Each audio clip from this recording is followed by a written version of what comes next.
Alfonso, ¿cuántas bajas laborales hay por psiquiatría, por causas psiquiátricas? Bueno, el número exacto de bajas no te lo puedo decir, pero sí que te puedo decir que en este momento el coste de las bajas por salud mental representa 2.000 euros por persona, por trabajador al año. Y sí que te puedo decir también que las bajas laborales, con ocasión de la pandemia en los 2 últimos años, han subido nada menos que un 6,5%. Lo que pasa es que es difícil para un médico de primaria, que sé que tiene que dar la baja, firmar la baja, valorar si esa persona tiene realmente un problema psiquiátrico o, y esto también está comúnmente extendido, es un cuentista. Evidentemente el diagnóstico y la valoración final de la veracidad no es siempre fácil, pero también hemos tenido ocasión de ver que con ocasión de la pandemia, con solamente que saliera el diagnóstico de COVID, una persona se le hacía la baja sin verla. Ibas a un laboratorio, el laboratorio notificaba a los órganos pues, oficiales el positivo de COVID y automáticamente salía la baja sin haberlo visto ningún médico. Es decir, que una persona que tiene pues, ansiedad, depresión, va al médico y el médico de primaria, que sé que tiene que firmar esa baja, tiene la formación básica necesaria como para firmar esa baja y derivarle después a un tratamiento de especialista de psiquiatría. Bueno, se supone que sí, y evidentemente tienen sus protocolos para ello, pero bueno, no es menos cierto que en los últimos años, pues las visitas médicas, la gran mayoría se han hecho a través de telemáticas y muchas bajas se han hecho sin ver al paciente ni siquiera telemáticamente. En algunos casos conversación telefónica, en otros ni eso, ¿no? Con lo cual realmente hemos vivido unos años, pues estamos viviendo unos años tremendamente complejos en el que las bajas pues tienen una fiabilidad pues un poco entre comillas. Pero también no es menos cierto que a su vez hay muchas personas que no han cogido la baja, bien sea porque no tenían trabajo, bien sea porque estaban ya jubilados, etcétera, etcétera, que no han cogido la baja y por tanto no salen reflejados en el movimiento laboral, pero que en cambio lo han pasado muy mal y que su salud mental se ha visto afectada. ¿Se ven más cuestionadas las bajas por cuestiones psiquiátricas que otro tipo de bajas por otras enfermedades? ¿A qué nivel? Yo en conjunto diría que no. A ver, las empresas siempre van a cuestionar las bajas laborales por cosas Sí, pero psíquicas, cuando a ¿no? uno le operan y tiene una cicatriz de aquí a aquí, se ve a la legua. Bueno, Cuando uno dice tengo depresión o tengo ansiedad, quizás es una cosa que no se ve, entre otras cosas porque el propio paciente trata de disimularlo en su lugar de trabajo. indudablemente influyen muchos factores. El primero de todos, que muchas veces el trabajador intenta que la empresa no se sepa y seamos conscientes de que la baja médica no pone el diagnóstico. En segundo lugar, que realmente pues muchas veces hay ese factor social, el factor familiar también, el que las empresas, por descontado que hay empresas que cuestionan las bajas, hay otras empresas que no. Cuando estamos hablando de bajas médicas por aspectos psíquicos, a veces es un acoso laboral. Y el acoso laboral, a veces el trabajador va dilatando el periodo de baja, pero claro, si la empresa enseguida sabe que esa baja puede corresponder o que se sospecha que puede corresponder a un tema de acoso laboral, la empresa enseguida va a tomar medidas para que no se le denuncie. Y puede prepararse o estar preparada por si le viene la denuncia. Entonces esto muchas veces no llega a saberse hasta que ya está marcada la denuncia. Es decir, una cosa es la baja laboral y otra cosa distinta es la denuncia. Y a veces, muchas veces, por la metodología a seguir y por la forma en que muchas veces el abogado recomienda al trabajador la secuencia a seguir, muchas veces desde el inicio de la baja hasta que se reclama como acoso laboral, pues pasan más de 6 meses, muy a menudo. Hay otras empresas, perdón, que a veces, al revés, el trabajador en grandes empresas, en algunas grandes empresas, que tienen unos protocolos muy estrictos de denuncias para el tema de acoso laboral y que estas al revés, el trabajador directamente acude a ellas, las hay, las he visto, en que el trabajador acude a ellas, que protegen al trabajador, que toman medidas enseguida frente al supuesto acosador, que enseguida ponen distancia, que enseguida lo apartan, perdón, pero que hasta que llega pero después viene la denuncia, y en estos casos llega la denuncia después, pero también los hay. Hablas de denuncia, hablas de juzgados. El papel del psiquiatra en el ámbito de la justicia, y no me refiero solo a la justicia penal, pero también es muy importante. Vemos peritos forenses, psiquiatras en todos los juzgados, ¿no? Efectivamente, así es, y en todos los ámbitos, en el civil, en el penal, en el laboral. ¿Más en el penal que en otros ámbitos, que en el civil o en el laboral? ¿Más en el cuál? ¿Penal? En el penal, no. En conjunto, no. Probablemente el más frecuente sea el familiar. No, desconozco números, no me constan números, pero por los peritos médicos que conozco y que intervienen en juzgados, probablemente intervenimos mucho más en juzgados laborales y de familia. Y menos ¿Por las causas de custodia de los hijos? Causas de custodia, trastornos por ansiedad con ocasión de las causas de la separación, sí. ¿Por malos tratos también? También por malos tratos, por descontado. Malos tratos en el ámbito familiar también, naturalmente. Entonces, en los juzgados de violencia de género también se requiere la presencia del psiquiatra, Por ¿no? descontado, pero esto ya es penal. Claro. Sí. En lo penal, Bueno, es que a veces tendemos a hay asociar la figura del, sobre todo en casos a lo mejor de delitos graves, asesinatos, tal, con persona con trastornos psiquiátricos. agresiones. La persona que comete un delito de una agresión grave, de un asesinato, en algunos casos que son de padres que matan a sus hijos, ¿hay trastorno psiquiátrico necesariamente? Muy frecuentemente lo hay. ¿Qué tipo de trastorno? Bueno, el que más frecuente suele ser trastornos del tipo de la paranoia y de la esquizofrenia. ¿Y esos son eximentes? Cuando hablamos de padres que matan a hijos o de hijos que matan a padres, ¿no?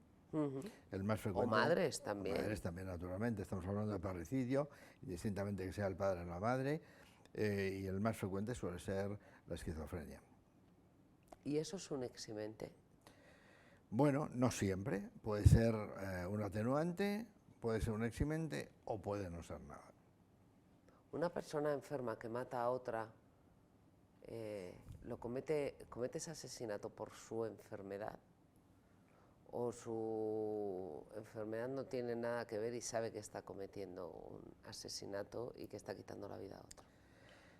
Bueno, yo creo que si realmente una persona quita la vida a otro, en tiempos fuera del medio de guerra, pues normalmente pues una persona sabe que está, la inmensa mayoría de veces está cometiendo algo que él sabe lo que está haciendo. Otra cosa distinta es que hay momentos en que pierda el uso de razón o que produzca una muerte, pues por ejemplo, pues por alucinaciones, por ideas delirantes, etcétera, ¿no?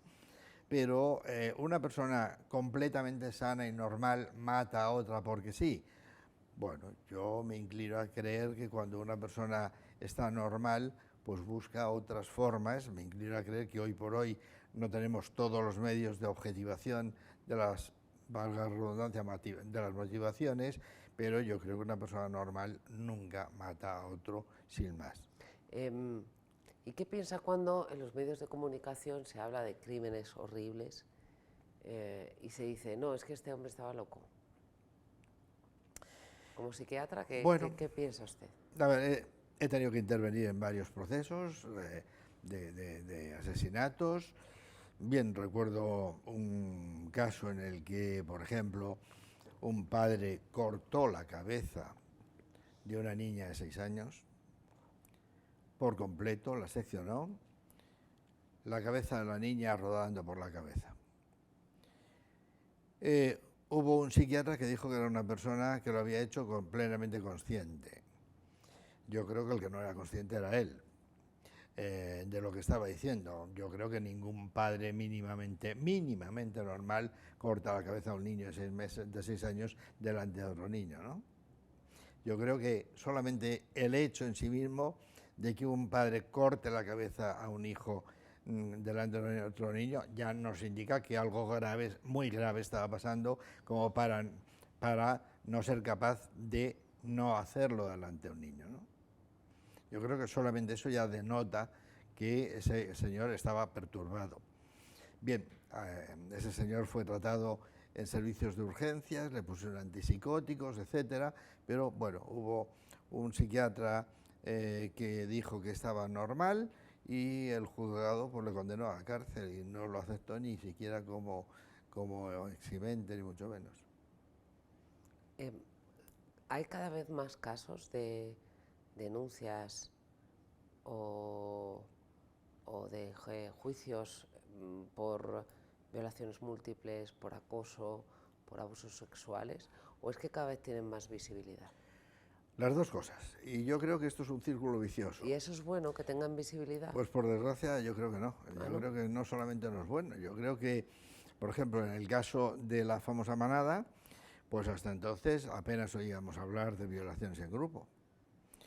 Y en cambio, en los 5 últimos años, las cifras de violaciones en grupo se han multiplicado exponencialmente. ¿Pero porque tienen más visibilidad a raíz del caso de la Manada o porque hay un efecto contagio? Yo creo que hay un efecto. O de imitación, perdón. Yo creo que hay un efecto llamativo. Yo creo que, por desgracia, en vez de ser un revulsivo, que debería ser un revulsivo social, ¿no? Y para cualquier chico normal debería ser un revulsivo, creo que más bien hay un efecto llamada y que, bueno, pues el grupo, pues, por ejemplo, todos sabemos que ha habido condenas por grabaciones en vídeo, pero es que la inmensa mayoría de los casos que repiten de violaciones en grupo lo graban. Es decir, que en condiciones normales lo esperable sería decir no hagáis grabaciones, no sea que después no las encuentren, ¿no? Bueno, pues prácticamente casi todos las graban.